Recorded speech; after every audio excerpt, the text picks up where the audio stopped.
You're listening to Up the Turnpike with hosts Mitch Anderson and Matt O'Leary.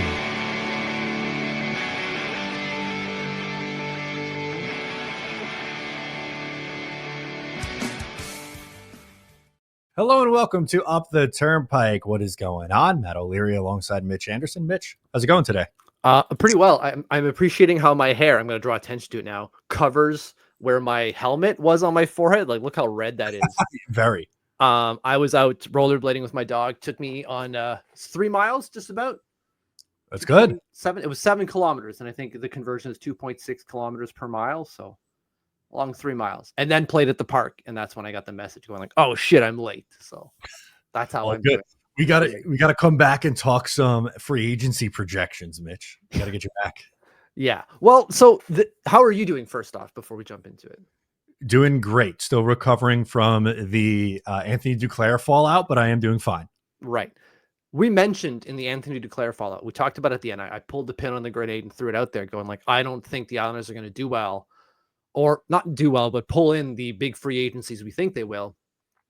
And then we look at this list that comes out from the Daily Faceoff of the top 50 pending free agents in the NHL. And there are some really, really attractive names on that list. But I don't know about you. I don't think the Islanders are in on anyone within the top 20. There's a couple guys that I would like them to be in on, but I don't know if that's humanly possible. So I figured let's pull up the list and kind of go through here. Mitch Marner is the number one pending free agent because of course he is. At that contract, this says 8 years, assuming he stays in Toronto. But if he hits the market, it'd be 7 years. They're projecting $12.6 million for him, which I don't think is outlandish. Like that's where I kind of expect it to be, especially after the cap going up. But of course, in my opinion, Mitch Marner would be the best player for the New York Islanders to land. But if we're talking like likelihood and is it possible, will they be able to get him? I have my doubts. Yeah. Obviously I have mine. I don't think they're getting anyone in the top 20. But it would be fantastic if they did. Obviously that's something that I would like. And there is no one better on this list than Mitch Marner for the New York Islanders. Some can make the case for someone else, maybe, but I think that they'd be wrong. The best player on this list for the New York Islanders is Mitch Marner. But you're right. Our ability to bring someone in like that, no, and compete against all the other teams, right? I think that's the biggest caveat is we have to fight against the other 31 teams, including Toronto, for him. And I don't think that's possible. No, I know you said that you don't think there's a chance they could land anyone in the top 20, but is there anyone on this list that you would actually like the Islanders to go after, even if it's maybe a long shot for them to land outside of Mitch Marner, of course? Right. I mean, Brock Nelson would be fan-friggin-tastic to get back just for the lulls. Not the lulls like ha ha ha, but kind of like the lulls in a way of sending him to Colorado, getting a big return, and then still having him at the end. And probably on a reduced contract than what we're seeing on this list, right? 3 by 6.7. Yeah, the 6.7 would be hard for me to do. And I just don't love the idea of bringing back a 33-year-old. So Brock wouldn't have been my guy. There's two names that stand out to me that I would be interested in. Nikolai Ehlers, who we've talked about forever with this team. His projected deal at 7.5 AAV, I think is honestly pretty damn good. Like I thought that number would be closer to 9. Brock Besser doesn't really do it for me. I know he's the second ranked guy. Obviously, we're going to skip over Tavares and Duchesne. Tavares because of, well, he's Tavares and Duchesne's 34 years old. But then Sam Bennett too was one that I would be interested in. His projected contract 6 by 6.3. You know, both Ehlers, Bennett will be 29 by the start of next season. I know they're in their later 20s, but you know, Ehlers has been absolutely phenomenal this year. And for me, Sam Bennett, I think, would be your Brock Nelson replacement as your 2C, essentially. And something else that I liked for him, like not only does he have 50 points this year and has scored 25 goals, and I don't want to put like too much crazy stock into this, but eventually you have to think of these things. He's a dominant playoff performer too. And like that matters to me, not to the extent of like, I'm going to overpay by $2 million a year for the guy, but like, I don't know, man. Like he shows up when it matters most, and that has some value for me personally. I'm along the same lines there with Bennett. He kind of straddles that line between physical and rattiness, and we don't have that kind of player. We don't have a rat that can bring us into a game emotionally. We just don't. As much as we have guys who might stand up for other players like Jean-Gabriel Pageau, he's not going to be the one to instigate something, if you will. He'll stand up but not instigate, whereas someone like Sam Bennett will. Now, does he kind of maybe go over the overboards a little bit? Yes, I would say to my liking, he should maybe tone it down just a little bit so he doesn't, do something stupid. But just on that alone, I think is huge. And then you've got a guy who, as it shows there, has 50 points on the year, which could be key for us in that kind of 2C, 3C situation. We're assuming that Jean-Gabriel Pageau probably isn't staying past, this year. And then you have Callum Ritchie coming up. So you have Ritchie and then Sam Bennett alternating between 2, 3C, depending on the context. Right. That was my thought with it. I agree. Well. I do think you include like Cal Ritchie as a part of the 25-26 Islanders. I would be absolutely floored if he doesn't make the team next year. I think eventually he could be a 2C. I think expecting that from him in year one might be challenging, but like you said, kind of the alternating, like in some scenarios you have Sam Bennett, and yes, at $6 million a year, is that an expensive 3C? Sure. But you're going to have Cal Ritchie extremely cheap for 3 years. So I feel like it balances out a little bit, at least early on in the contract. Yeah, and you're going to have to compete against everyone else. Like if there's a market for Jean-Gabriel Pageau, there's going to be a market for Sam Bennett. So there's that. Although, like, do you overpay for Sam Bennett while you get rid of Jean-Gabriel Pageau? I think he brings different things to the table. Would I prefer Jean-Gabriel Pageau over Sam Bennett? Maybe not. I don't know. It depends. I wouldn't, and I like JGP a lot. Like that was when the Islanders traded for him. I was very happy about that. He's another good playoff performer, solid 3C, one of the best 3Cs in the league at the time.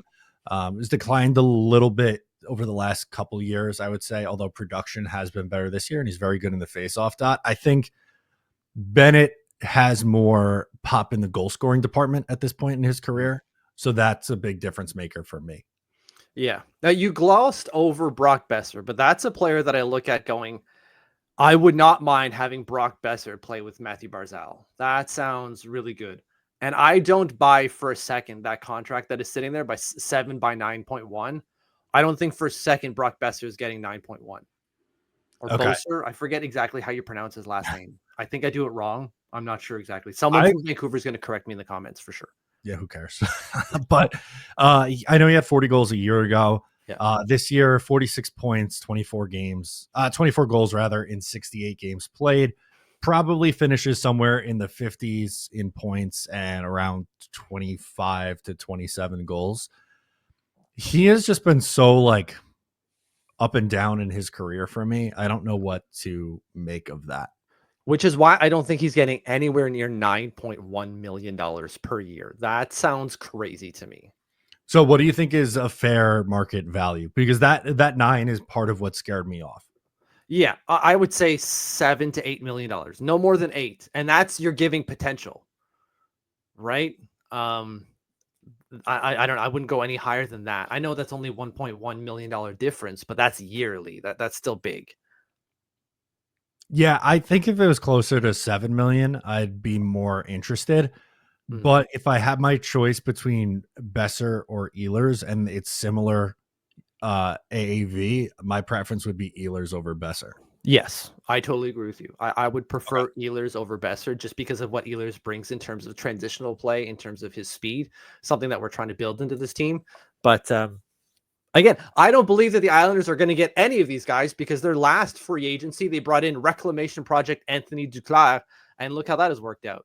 So do you want to scroll down and take a look at the bottom half of this list? Like, is there anyone here from 21 to 50 that stands out and you're like, oh, I want the Islanders to land that guy, actually? There isn't a single one where I'm like, I want that guy, but Andrew Mangiapane stands out. Like that name, looking at it, I'm going, that sounds like a future Islander right there.